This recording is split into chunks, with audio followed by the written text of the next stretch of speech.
MSNBC Washington Post Democratic candidates debate. Many states, including right here where we are tonight in Georgia, have passed laws that severely limit or outright ban abortion.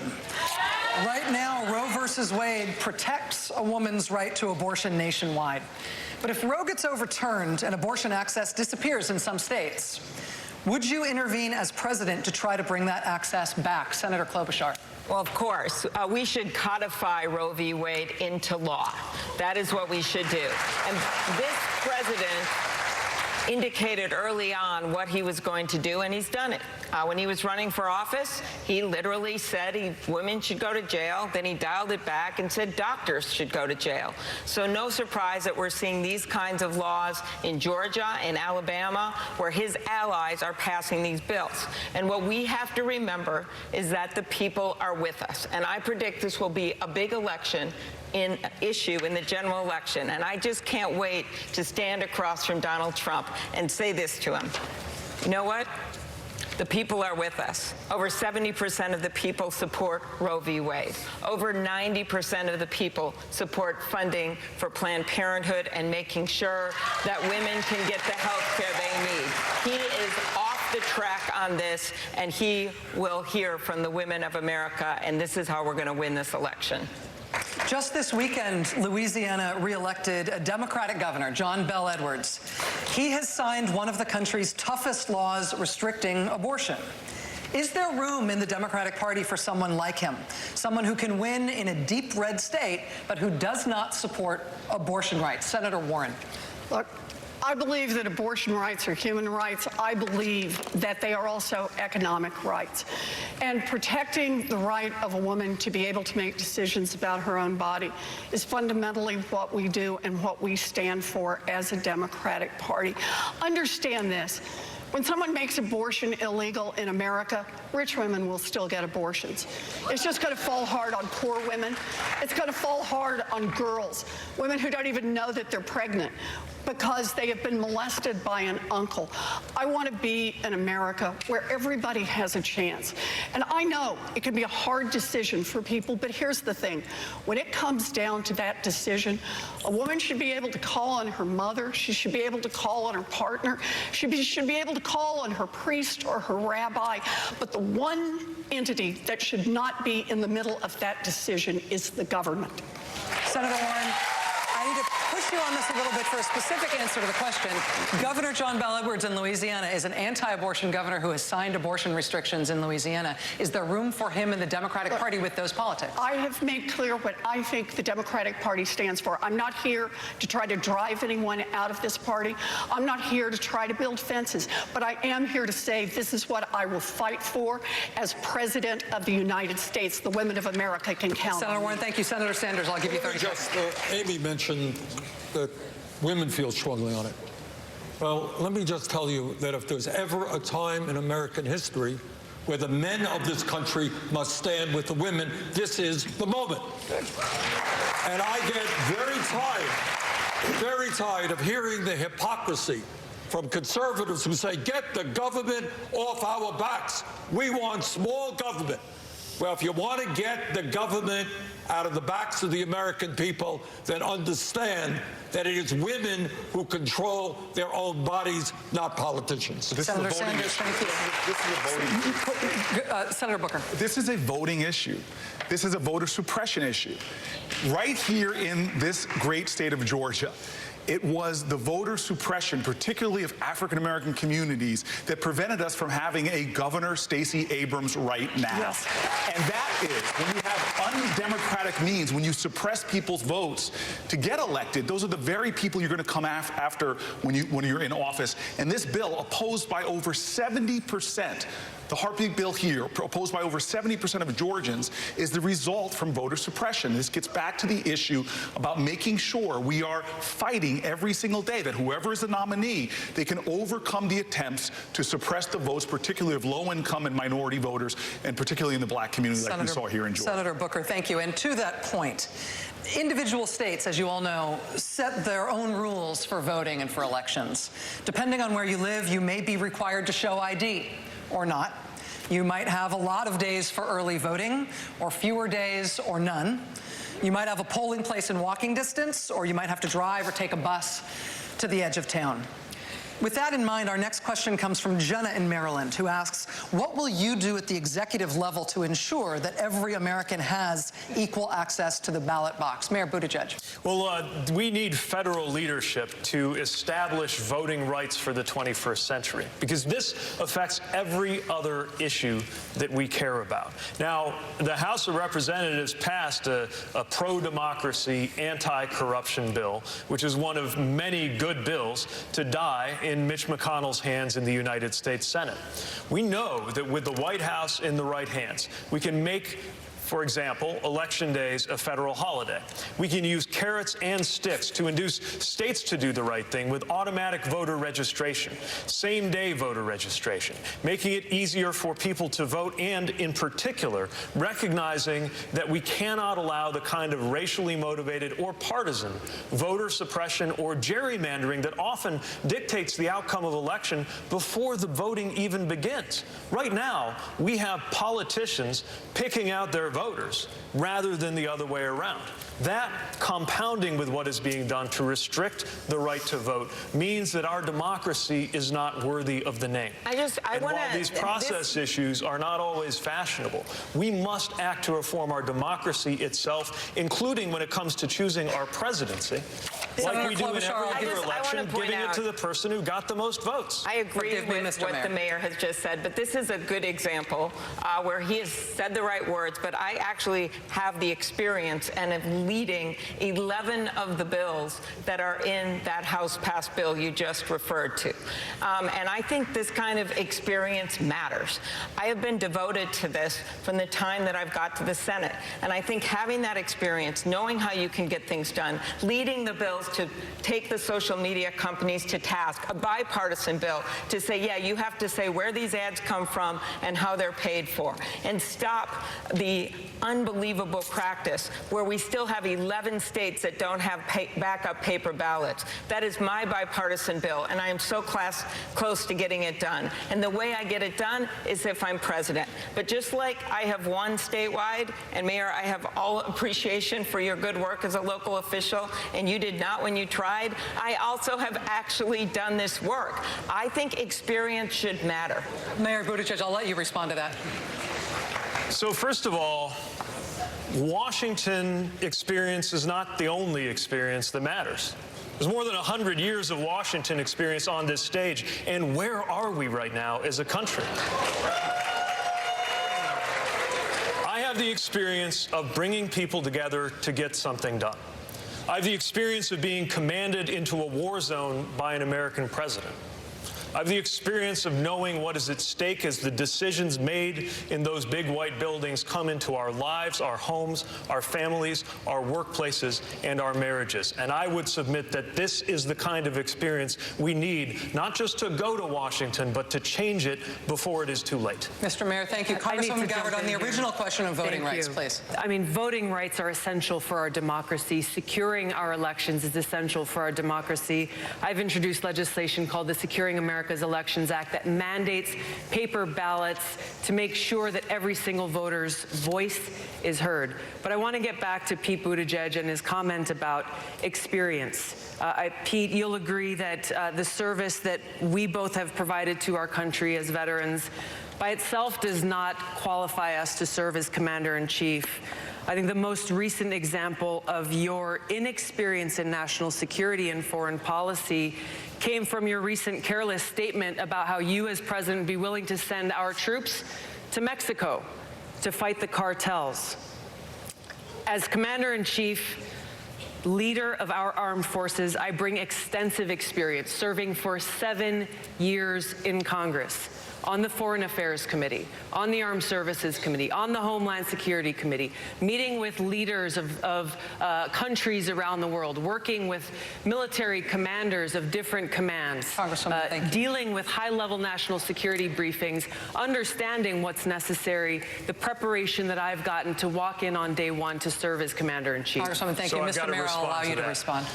I know that it's par for the course in Washington to take remarks out of context, but that is outlandish even by the standards of today's politics. Are you saying that you didn't say that?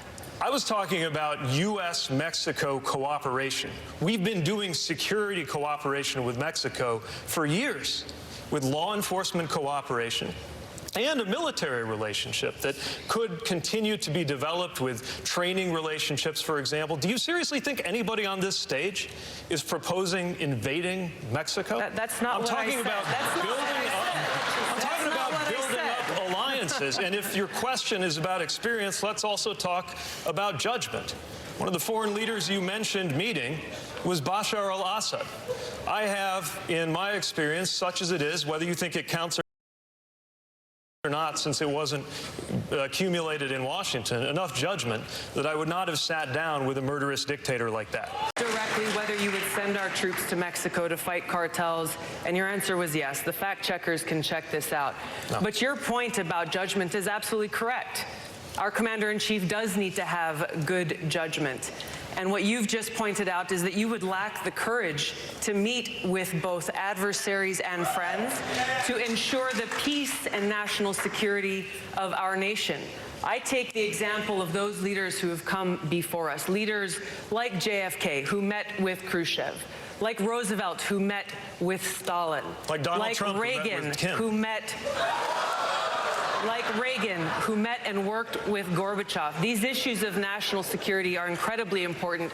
I will meet with and do what is necessary to make sure that no more of our brothers and sisters in uniform are needlessly sent into harm's way fighting regime change wars that undermine our national security. I'll bring real leadership and experience to the White House. I've got to respond. Senator Sanders, I'm going to have the original point. The American people understand that the political system we have today is corrupt. And it is not just voter suppression, which cost the Democratic Party a governorship here in this state, not just denying black people and people of color the right to vote, but we also have a system through Citizens United which allows billionaires to buy elections. So what we need to do, simple and straightforward, in every state in this country through the federal government, if you are 18, you have a right to vote. End of discussion. We have to overturn Citizens United. We need to move toward public funding of elections. On this last point, Mr. Steyer. Well, I agree with exactly what Bernie said, but I want to talk about how we're going to win in 2020. I don't mean to change the subject, but I think it's sort of important that the Democratic Party not only beat Donald Trump in 2020, but have a sweeping victory across the country. And what that's going to mean is turnout. In the United States of America, the Democratic Party keeps talking about trying to persuade a few people who are Republicans to like us, when up to half the people don't vote at all because they think neither party tells the truth, no one deals with my issues, the system is broken, why would we vote? But what we've found at Next Gen America is that is the start of a conversation about why votes are so important. And if you look at 2018 and flipping the House, what really happened was Democratic voting went up by 3/4. In the 38 congressional districts where Next Gen America was turning out young people, the turnout went up by more than 100%, more than double. So for us to win, for everybody on this stage, for whoever's the candidate, to have a Senate that's Democratic, for us to have the sweeping victory that we absolutely are going to have next year, it's a turnout question. We're going to have to tell the truth, and we're going to have to organize across this country. Thank you very much. It is time, at this point, it is well past time, if I'm honest, to start closing statements. And we are going to start tonight with Senator Booker. The floor is yours. Thank you, Rachel. It's an honor to be here tonight. I have not yet qualified for the December stage and need your help to do that. If you believe in my voice and that I should be up here, please go to CoryBooker.com. Please help. I had a closing statement prepared, but I saw in the audience during the break a man named John Lewis. And perhaps it's interesting and important for me to mention why I'm so grateful to him. I've been calling in this whole election for our need to fight and fight the right way by bringing people together to create transformative change, not just beat Donald Trump. That's the floor. We need to go to the ceiling. We need to go to the mountaintop. I am literally here on this stage right now Because 50 years ago, there was a lawyer on a couch who changed his life, changed his mind to get up and start representing families, one of them mine, who were discriminated against. The house I grew up in is because of that lawyer's activity. When I asked him why he did what he did, he told me that on March 7th, 1965, he was watching a movie called Judgment at Nuremberg on TV, and they interrupted that movie to show a bridge in Alabama called the Edmund Pettus Bridge. And there he saw John Lewis and other marchers who were beaten viciously by Alabama state troopers. We all owe a debt that we cannot repay. We all drink deeply from wells of freedom and liberty that we did not dig. This is the moment in America where we need a leader that can inspire us to get up and fight again. That we have truly a moral moment in America like it was back in 1965. If you give me a chance to lead, I will cause what John Lewis says is good trouble. I will challenge us. I will ask more from you than any other president has ever asked before, because we need to mobilize a new American movement. Keep me on this stage. Keep me on this race. It is time we fight and fight together. Please go to CoryBooker.com. Senator Booker, thank you very much. Mr. Steyer, your closing statement. Last time I was on this stage, I started by saying that everybody here is more patriotic and more competent than the criminal in the White House. And I stand by that statement. But I'm different from everybody else on this stage. I know that the government in Washington, D.C. is broken. I know that it's been purchased by corporations. And I've spent a decade putting together coalitions of ordinary American citizens to beat those corporations. I'm the only one on this stage who's willing to talk about structural change in Washington itself, term limits. That if we're going to make bold changes, we're going to need new and different people in charge. I'm the only person on this stage who spent decades building an international business. Whoever of us is the Democratic nominee is going to have to face Mr. Trump or the Republican and talk about the economy, talk about growth, understand that we can make Mr. Trump what he is, a fraud and a failure on the economy, which is his strong point. I'm the only person on this stage who will say that climate is my first priority, that it's our biggest challenge, but it's our biggest opportunity to recreate this country. If you want to beat Mr. Trump, if you want to break the corporate stranglehold on this government, if you want to pass all of the progressive policies that everyone on this stage wants, I'm the person who can do it. Thank you, Mr. Steyer. I have spent a decade trusting the American people. Thank you, Mr. Steyer. I'm asking you to trust me. Thank you. Congresswoman Gabbard, go ahead. My personal commitment to you, to all of my fellow Americans, is to treat you with respect and compassion, something that we in Hawaii call aloha. Every single person deserves to be treated with respect, regardless of race, religion, or gender, or even your politics. Inclusion, unity, respect, aloha, these will be the operating principles for my administration. Now, Dr. Martin Luther King visited Hawaii first back in 1959, where he expressed his appreciation for what we call the aloha spirit.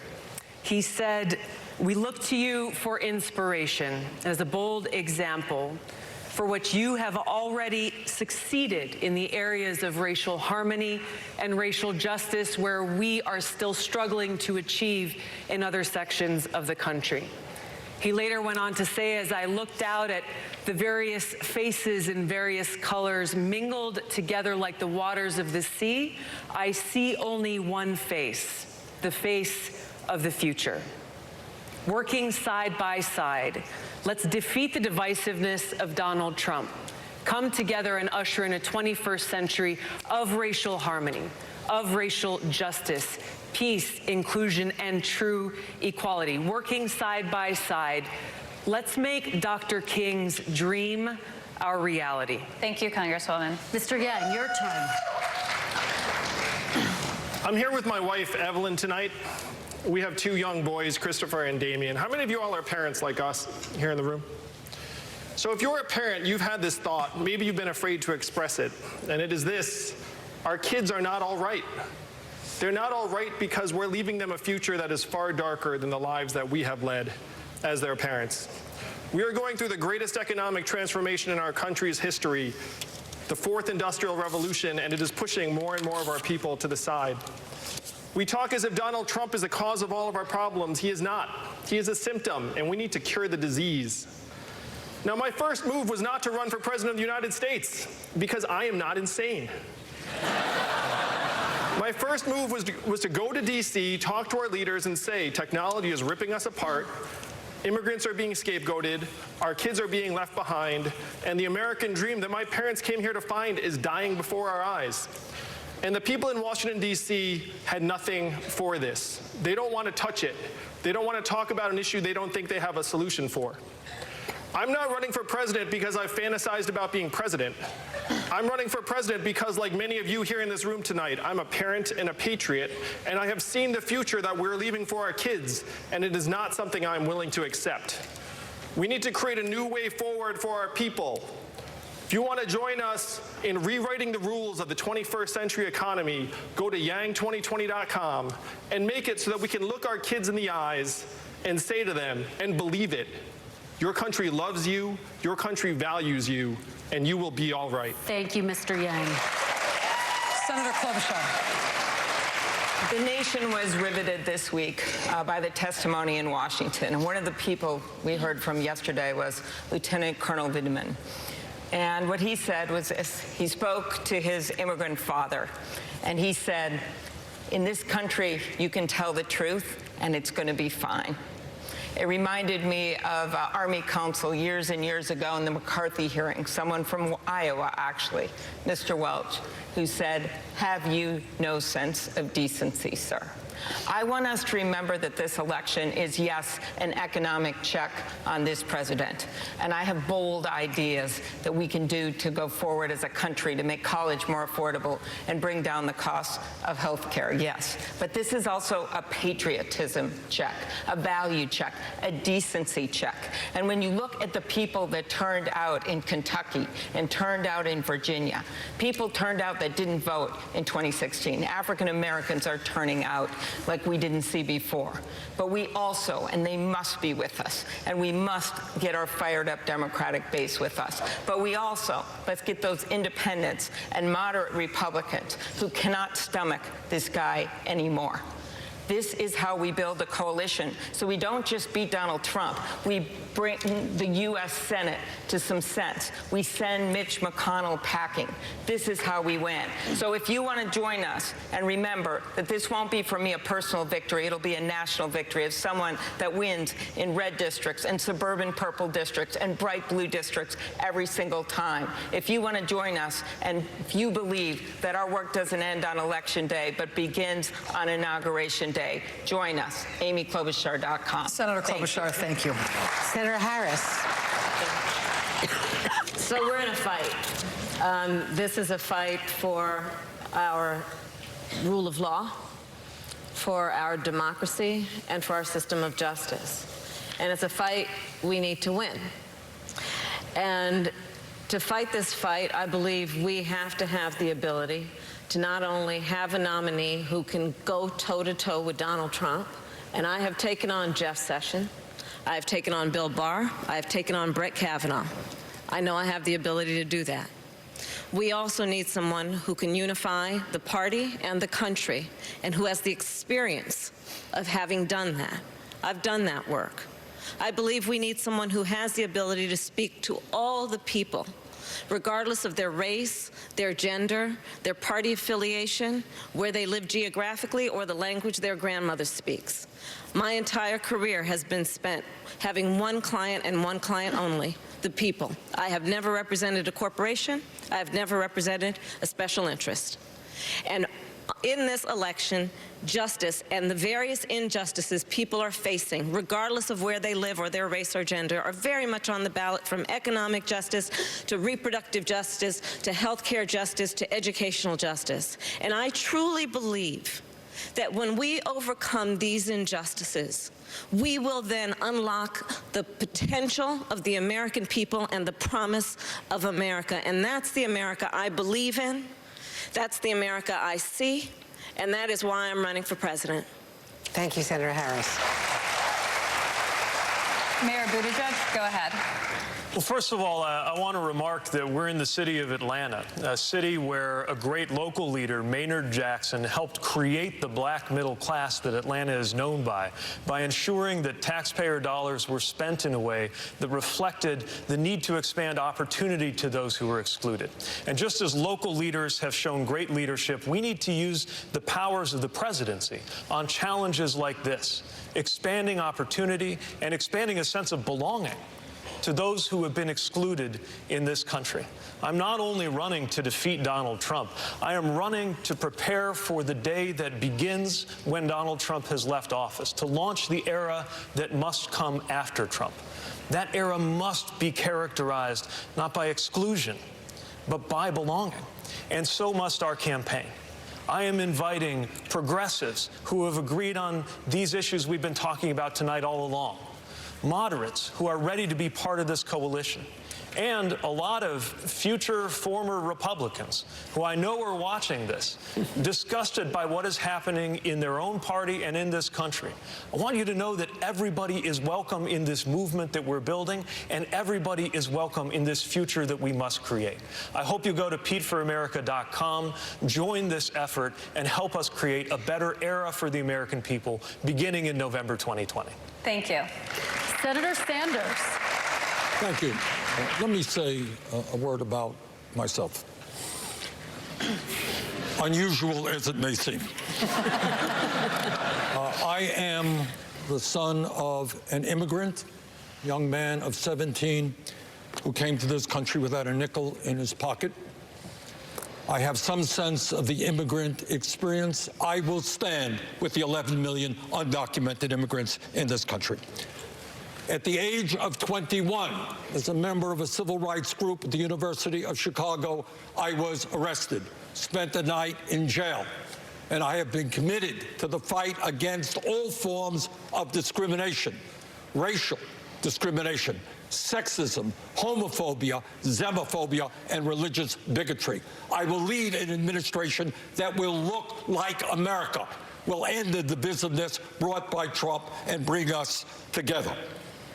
During this campaign, I am proud to say that I have received more campaign contributions than any candidate at this point in an election in American history. Over 4 million contributions, averaging $18 apiece.